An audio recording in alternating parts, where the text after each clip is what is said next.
Well, thank you so much for having me involved in this. I'm learning a lot, and my respect and admiration for what you do keeps increasing. And I can see the impacts. I mean, I think all of us can. If you look around the regionally, the U.S., around the world, you see this cumulative impact of civic activism by all kinds of people, church groups, religious groups, civil society activists, labor unions, whatever, students. The impact is cumulative, and it's starting to show in so many areas. Now, I have 15 minutes to give you a political military update, which is cruel and unusual punishment, but I will have to abide by the rules. So I'll make my comments. I have all these notes that I've made, but I won't have time to say them all. I'll probably write this up afterwards into a little column or something. But I'll just give you general overall views of what I believe are the most important developments taking place in the last couple of weeks and implications for the future. I would say, first of all, that we are really at a historic moment. I mean, every moment is historic, but this one is particularly historic with the part-time ceasefire going on, the lowering of the intensity of the killing, but it's still going on. The improvements in some aspects of Gazan life, but still massive displacement and needs that are unmet and suffering, especially with the winter weather, linked with the intense political activity, diplomatic activity to figure out how to move to phase two. And even Trump, I think, mentioned this when he invited Netanyahu to go to the White House soon, because he said we got to get to phase two, which is the governance, rebuilding, etc. And then the third aspect of this is the uh, percolating impacts of Gaza on the world in so many different arenas.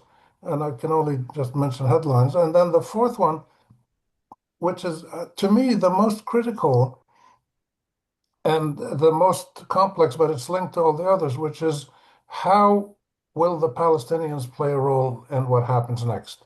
They haven't played much of a role in what's happened so far, and part of what's going on is a deliberate attempt to prevent a major Palestinian role, which is part of the 100 years colonial process by which the West has, and Zionism and the State of Israel, have prevented any real self-determination for the Palestinians. And you see it in action. I mean, if I was a university professor, which I'm not patient or smart enough to be, I'd create a course on colonialism, and the only syllabus would be to watch the news every night and see colonialism in action, what's happening in Gaza and Palestine, and now increasingly in Lebanon and Syria, is the latest form of Western colonialism in this region, in the Levant especially, with the collusion of some local actors and many people around the world, including high-tech people, everything. But so this is really a historic moment. The ceasefire is partly respected, but mostly not respected by Israel.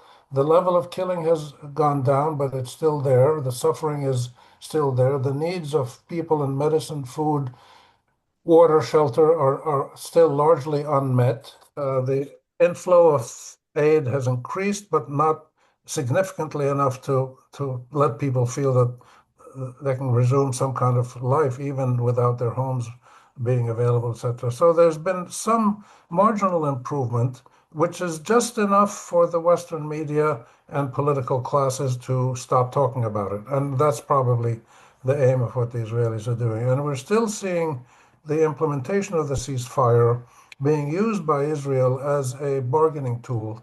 The latest being their announcement yesterday that they would open the Rafah crossing in the south, but only for Palestinians to leave, not to come back. And Egypt responded today by saying, well, they won't open their side of the Rafah crossing because they want Palestinians to be able to leave for medical treatment, education, whatever, but also to come back. So the Israelis are, being more and more blatant about their desire to expel the Palestinians as much as possible, get as many Palestinians out of Palestine as they can, but it's not working as easily as they would like it to work. I think what we're seeing is the ceasefire's partial implementation and heavy politicization is really a new, I mentioned this before, but it becomes more clear as we go along. We're seeing new attempts at reconfiguring the traditional colonial manipulation and control of, let's say, the Levant region, but Palestine in particular. The latest Israeli-American plan is to divide Gaza and give Israel 53%, the Palestinians 48 or whatever. And now they put up this wall, and now the latest thing is the plans that have been announced or leaked to build these. They have all kinds of names for them. They call them container cities or development zones, or they find these fancy words, but they're essentially really constrained, tightly packed local camps where Palestinians live in temporary housing or containers or whatever that are brought in. Better than living in a tent full of water, but still not anywhere near what they're supposed to have. But the Israelis want to have a bunch of these cities or locations with about 25,000 people in each one. And the hope is that this will attract Palestinians to leave the western part of Gaza, which the Palestinians essentially control, and go to the Israeli-controlled eastern part, and where they can be manipulated, a bit like Bantustans in South Africa. So this situation on the ground in Palestine, in Gaza in particular, is also paralleled by increasing militarism and savagery and aggression by Israel in the West Bank. In the West Bank, there have been 40,000 Palestinians displaced in the last 9, 10 months or so, mostly around 3 refugee camps, but extending into farmlands. They're also trying to slowly drive the Palestinians out, initially out of their ancestral villages and homes, and just displace them into camps. And then eventually they'd like to get them out, but that's for the next phase of their aims. For right now, whereas in Gaza, they'd like to push them out of Palestine altogether if possible. But in the West Bank, you have this situation now where there's constant Israeli military action, raids and destruction of homes and curfews and use. There's a big expansion in new settlements and what's called encampments, which are technically illegal settlements. They're not approved by the Israeli government, but they're small outposts on hilltops that 5, 10, 15 settlers create, and often they'll get soldiers from Israel army to protect them, and these eventually become full-blown settlements. So their plan is clearly to focus on the Jordan Valley now and the links between the Jordan Valley and the hills from Jerusalem, Bethlehem to Nablus and to the north, to the most fertile area in the West Bank. And the Israelis are now building a wall that is being constructed in the middle of the Jordan Valley. And for those of you who've been to the Jordan Valley, it's like the agricultural valleys in California, just nonstop farms and agricultural land and palm trees and date trees and things like that. The Israelis understand the power and value of that land, and they also understand the dislocation that they cause to the Palestinians who've lived there, some of them for hundreds and hundreds, their families for hundreds and hundreds of years. So the West Bank is now not quite the same level of genocide as Gaza, but the same intent to eliminate the possibility of viable Palestinian life and certainly no Palestinian self-determination in the West Bank or in Gaza, as the Israelis have tried to do in Jerusalem since '67, but still haven't fully achieve those goals. So you've got the events that are taking place in Gaza and in the West Bank, bringing together in a moment of modernity today, with all the tech modernity we have, bringing together all the traditional forms of control that the colonial powers, mostly Europeans, used in the last century to dominate and divide the Levant. They have massive military power. They have unlimited financial resources, mostly from the U.S. Treasury. They have the most sophisticated high-tech facilities in the world, especially for surveillance and control and aerial control and other kinds of high-tech means that deny the indigenous people their fundamental rights and expand the ability of the colonial powers, in this case, the Israelis working with the Americans, to be able to dominate the region and make life more and more miserable for Palestinians, so that a new setup can be created, just as what happened in 1920 and then 1940s, 47, 67, and today. So this is the fourth. Oslo was a kind of interruption for a moment, but nothing happened. And so we have the fourth stage of the historic colonization of Palestine by Zionism and Western allied powers, and the denial of Palestinian rights and self-determination. The problem for the colonizers is that the Palestinian population used to be 1.5 million in 1948. It was much less than that in the 1920s. It's now there's about 13 million Palestinians all over the world, and about 5 million around Palestine, and they're all working overtime to try to resist this. So the important element, which is critical for your work, is that there is now, for the first time ever, along with the historic rampage by the colonial powers, there is a serious, often, not always, but often coordinated, sophisticated, and politically astute drive by Palestinians and their many allies all over the world to push back against everything the Israelis are doing. And we're just starting to see now, as I said at the beginning, the impact of work that you do and others do, legal work, street activism, political voting, and the media, and every dimension of life, we're seeing the impact of this pushback, to the point now where Israeli officials won't travel to many countries because they're afraid of being arrested and put on trial for war crimes. And the latest one is Netanyahu's supposed to visit. So Netanyahu's coming to Washington, but there's another visit that he's supposed to make, and Israeli officials in Europe, and they're worried about it because the Hind Rajab Foundation, which was created in memory of this young Palestinian girl who died by being shot up in her car by something like 357 bullets or something. The Hind Rajab Foundation has been very active in identifying individual Israelis who could credibly be charged with war crimes in a real serious impartial court.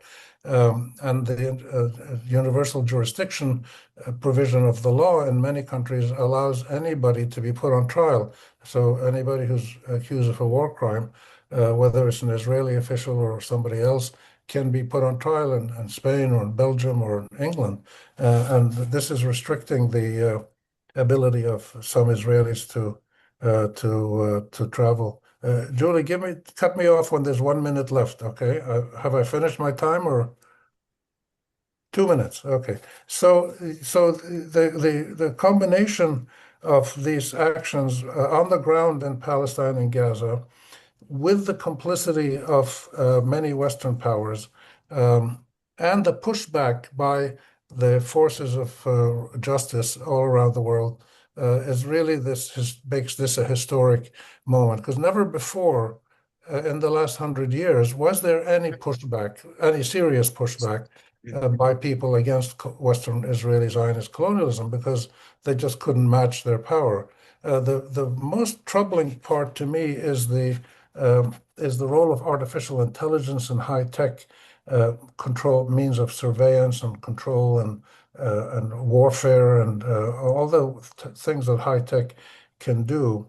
And the damage that Israel is doing is not just to Palestinians, because the high tech mechanisms of surveillance and killing and control and detention and torture and everything else that Israel is using are spreading to other places all around the world. And now you're getting a fascinating pushback in this case. There's a group of people who've written to Microsoft, lawyers and activists, to tell them you are in danger of, you Microsoft leaders are in danger of being taken to court for being complicit in war crimes and acts that deny people their human rights. And some of these cases are going to get to court slowly.